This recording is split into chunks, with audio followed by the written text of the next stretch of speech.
გუშევ ჭამემეს. კოლგა მოყარეს. ოპერატორი იჯერა. ესე იგი, აქ ვაფრთხილეს, რომ ყველაფერი ვარიო დიდიო პორციაო და დასაშიარებლად, გასაზიარებლად აიგენ ცალ-ცალკე არ აიღოთო. ესე ლუდები მაგალითად 4 ევრო ნახევარი ხის ყველაზე ძვირი ლუდი.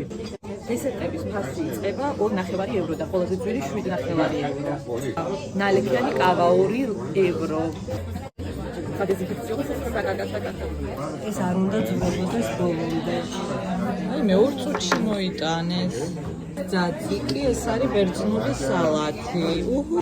ეს არის თემქის პურვე გოგებო, ხო გახსოვთ? ოპერატორი იჯერა. არის აკაური ხაჭაპური.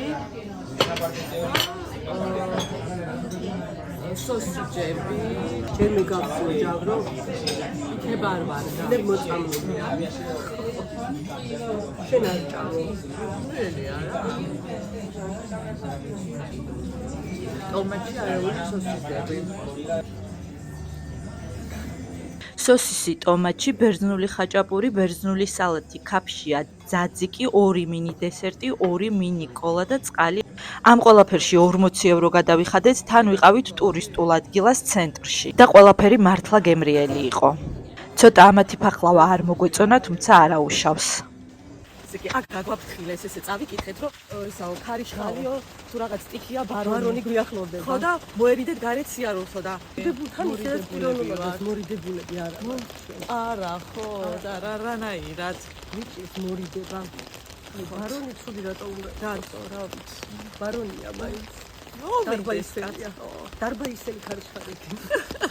საღამოს გავსინჯეთ შემწვარი siminდი და წაბლი, ქუჩაში შეგიძლიათ იყიდოთ, წაბლს კიდე არაუშავდა, მაგრამ შემწვარი siminდი ტკბილი იყო და დიდად არ მოგვეწონა. მოგწონს? არა, თბილია და მარილი მოგიყარათ. 3 ევრო ღირდა ეს და 10 ცალი, რა ქვია ამას? წაბლი 10 წალი წაბლი 5 ევრო ეს ძვირია და თან სეფორაში კოლგა მოყარეს. მოკლედ ზარალზე გავედით. ცარცვა გლეჩვა ათენში. დავტოვეთ მაღაზიის შესასვლელთან კოლგა გამოვედით აღარ არის. არ არის, წაიღო ვიღაცა. აგე ტკბილი მასე რა ქვია მოუყარა მარილი სიმინძე.